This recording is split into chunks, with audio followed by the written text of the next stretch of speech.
crochet crowd. Inspire, create, and celebrate. Let's learn something today. Welcome back to the Diamond Dancer Crochet Blanket. In today's episode, we're going to cover the basics on how to attach these motifs together. So what we've been doing is that we've been creating the first motif that was here, and then we have the second motif, which is just a color difference. We also have the partial here, and then we have the outside one here. It's a triangle. So what I'm going to recommend to you is to choose the color wisely, and we'll be covering that concept. We have the information. If you want to go to the video description, you can download this free pattern to be able to follow, and I'm going to give you a recommendation now. We are going to be using a whip stitch just like you see, and I'll have additional tips for that. In looking at this pattern, what we had is that the first motif is right here, and you can see in the description right here, it's FD1. These are the motif number 1, and then these ones here were motif number 2. So when we go to look at this information, you're going to notice is that these particular ones literally will touch each other on the top, and so will these. So when we're going to decide our coloring that we have to make sure that we're choosing a color that already is existing on at least one of the motifs. So when we go to take a look at our example in just a few seconds, we need to choose the color that makes sense for this particular blanket. As we begin today, I forgot to tell you that the right sides need to be facing up. So if you cannot identify the right sides, hopefully you've been marking them with the stitch marker as I suggested, but make sure that they're facing up, so when you go to join them, that the right sides are facing up. You will notice quite significantly, if you don't weave in or know your right sides, one side of the block looks different than the other. So if you have one upside down, you'll notice that when you're zooming out on your blanket. So without further ado, we're going to continue. I didn't elaborate why you would want to use the back loop only that I'm about to show you. And the reason for it is when you use both of the stitches or both of the loops on both of those, you end up with the ridge that is standing off. And so when you push on your blanket, you're going to actually feel that. So by using the back loop only, not only is it invisible, but it also creates a nice flat blanket all complete. So if you're ever using it, you won't feel the ridges of where they're joining. In looking at your example, I would want to choose this color here to attach with. And the reason for it is that this here will attach here with the same color. So if you use this particular gray here, you're going to notice that the gray is going to be visible just within this little section right here. So what I would do is I would choose this color just to be able to go through.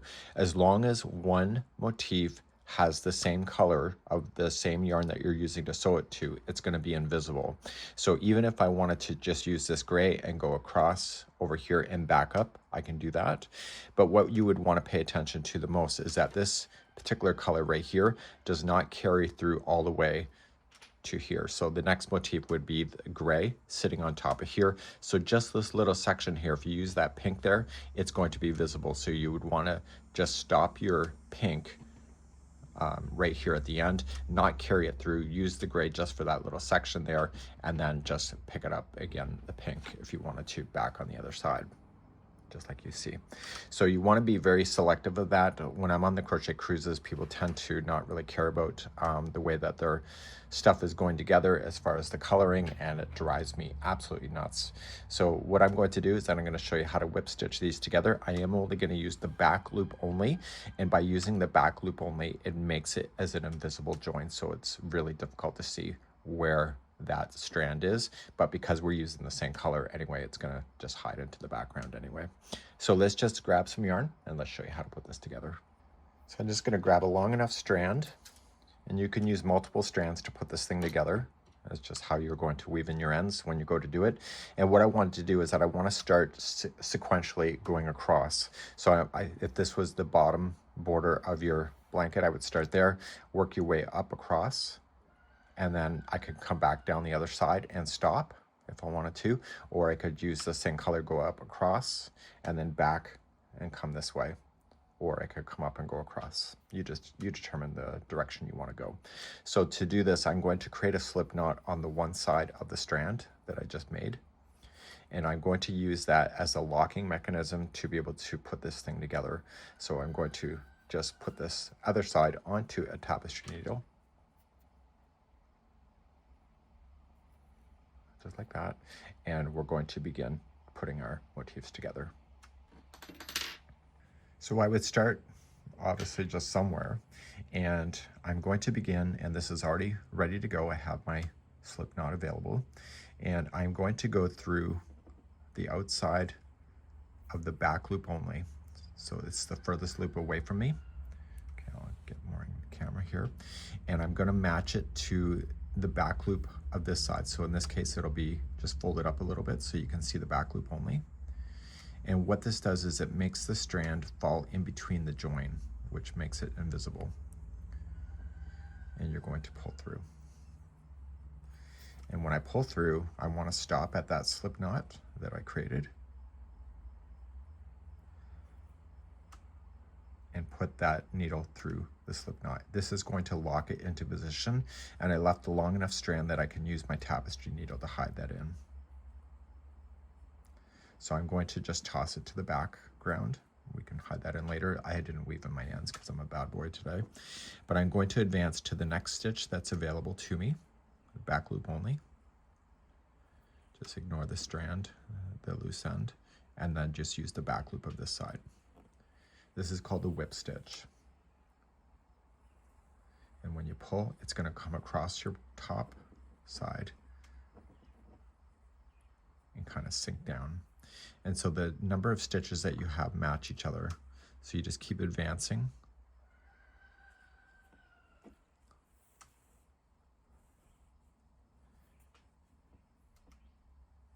So I always wondered when I was a new crocheter, like, how do people join this stuff together that it looks so invisible?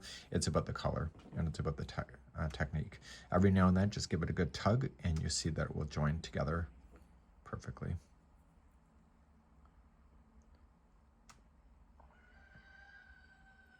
I don't know if you hear the rooster in the background.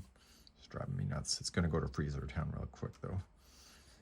Next week is the D-Day for those. Okay, so we're gonna go with the back loop on this here and the back loop. So we're just working our way across. So now I'm just going up the side of that. Go to the next one. Next one. And I keep doing it in that same format. And again, just give it a good tug. It'll tighten things up. And now I'm gonna come across the top. So it's time consuming, but this is what's going to make this thing create awards if you're submitting it for a show, or just you want those extra kudos with your family. And it's worth the effort as far as I'm concerned. I would do this on a table, just like I am today, if it was me and I were you. Okay, so what I want you to do, just keep following it up, and I'll show you what I'm going to do when I get to the top here using the same color. You're going to notice is that this will continually match, but this does not go on top of the final peak here. It just stays one down. And so then the next one will then just join together like that. So this will fill in those spaces. So I'll be back in just a few moments. So I've now just got to here. So I'm just going to grab the other one, pull it down into it.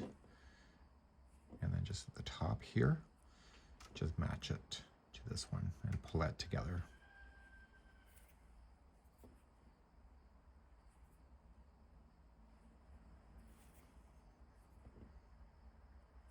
So do you see if this was another color, you would see this join. And once again, pull things tighter when you need to.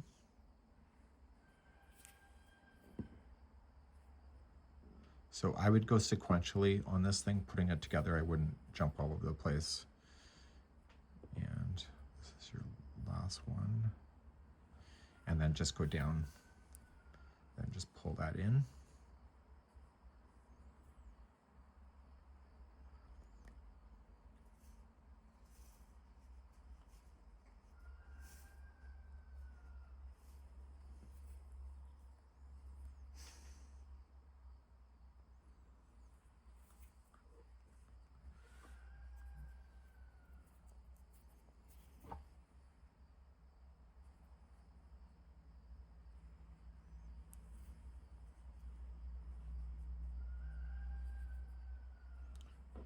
So you see, you just gotta follow it, that's all. So then I would have to then get another strand and just start joining these together. and then just going up through here. I would use probably the same color as that as well. You could use the gray because the gray is also attached, but I would be consistent about how you're attaching your stuff together. But I would definitely use gray, as I kind of mentioned before, on the top here. So where it's not going to reach all the way, I would use the gray just for this little section to attach it to the next gray one that will be sitting on top. And this would be how you would put it together. So I'll be right back in just a few moments from now. So when you get to an end of the section and say you run out of yarn midway through, you know, you can end it at any time. You still just got to weave in your ends, and you can restart a new strand if you have to, just using that slip knot technique as I showed you. So you're going to go right to the very end or wherever section you're doing. So I want to keep this so that's on the outside, so I don't want to push it. So everything just matches each other. It's not complicated, it's just time consuming. So you can let me know how you feel in the comments about attaching things together. I find this kind of thing really quite therapeutic, in the sense where all the hard work has really been done and now it's just a matter of sitting. I would definitely put some music or something on at the same time of doing this, just for my own sanity, because my ADHD kicks in.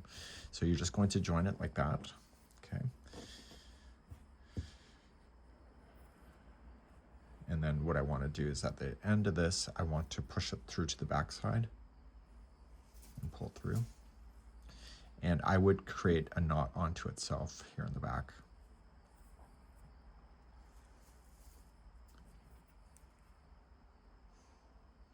And then just weave it in the same color area 3 times back and forth. And don't forget, just don't go between the strands, go between plies as well. That really helps it to get stuck. And then you can safely cut that down. So any loose ends that you'll have, you want to deal with those as you're going. Okay, and so now we just have this section now completed. So now I just got to use the whatever color I want to. I'm going to just be consistent and just pick up and join and so on. And you just got to do your whole blanket that way. And I'll be back at the end of this to show you how this has been attached. And then we'll move on in the next video on how to do your border. So you just got to keep on moving. You can see it's got a bit of stretch. When you use the back loop only, the stretch keeps on going and you have a nice flat join the way that I showed you today. We'll see you in the next video. We'll start our border next.